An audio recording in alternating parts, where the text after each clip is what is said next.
Muy bien, ahora vamos a hablar un poco de la bipedestación, vamos a hablar de conceptos generales del control postural, la puesta en pie, la fase de carga como tal, la fase de oscilación y de apoyo, y para terminar hablaremos un poco de la marcha. Entonces, vamos a hablar un poco en esta parte de la bipedestación de conceptos generales, que aunque ya los estuvimos hablando en un tema específico, es importante recordar algunos y recalcar un poco en otros. Vamos a hablar de algunos componentes posturales y de algunas definiciones biomecánicas. Bueno, centro de masas, ya lo estuvimos hablando, centro de gravedad, área de apoyo, bases de sustentación y límites de estabilidad. No podemos olvidar estos componentes que hacen parte del control postural y mucho más cuando vamos a trabajar con el paciente en bipedestación.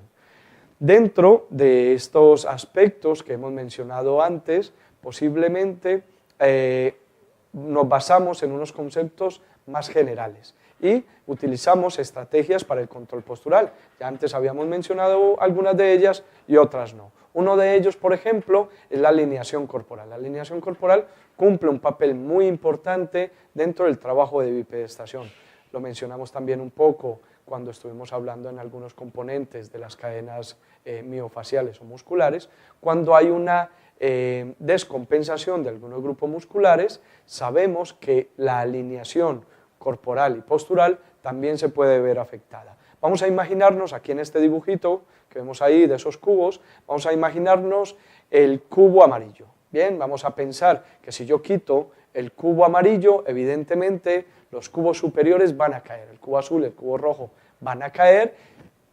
¿Por qué? Porque generamos o quitamos un componente que estaba dando algo de estabilidad a través de una alineación. Vamos a imaginarnos la misma situación con un paciente, el cual es un paciente hemipléjico que tiene muy poca estabilidad proximal a nivel glúteo, a nivel de cadera. Evidentemente esto va a hacer que el paciente lleve su cadera, su pelvis un poco más posterior, que su rodilla vaya a hiperextensión, que su tibia vaya posterior. Si esa tibia va posterior, su planta del pie también iría hacia abajo y adicionalmente a esto, estarían todos esos componentes musculares que estarían reforzando esa condición patológica. Bien, por eso es importante tener en cuenta la alineación.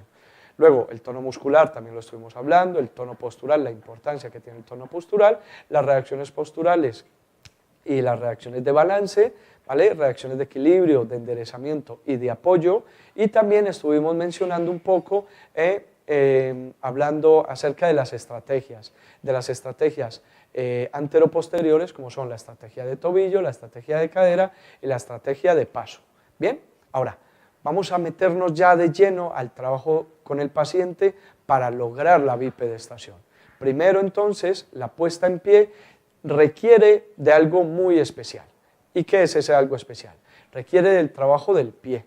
El pie es fundamental en este tipo de pacientes porque es la primera estructura que está en contacto con el suelo, ¿sí?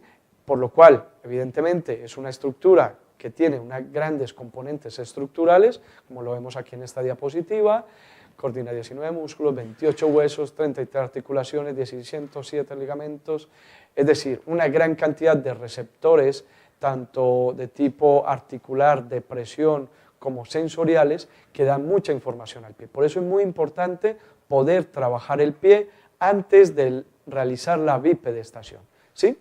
Estos pacientes, ¿qué es lo que pasa? Cuando tienen un aumento del tono, su superficie de apoyo es menor, es mínima. ¿Qué buscamos con el trabajo del pie? Buscamos que la recepción, la zona de recepción de la información sea mayor. Imaginémonos un paciente con un pie equinovaro. Evidentemente, casi que todo ese borde externo es la única área o superficie que estaría en apoyo.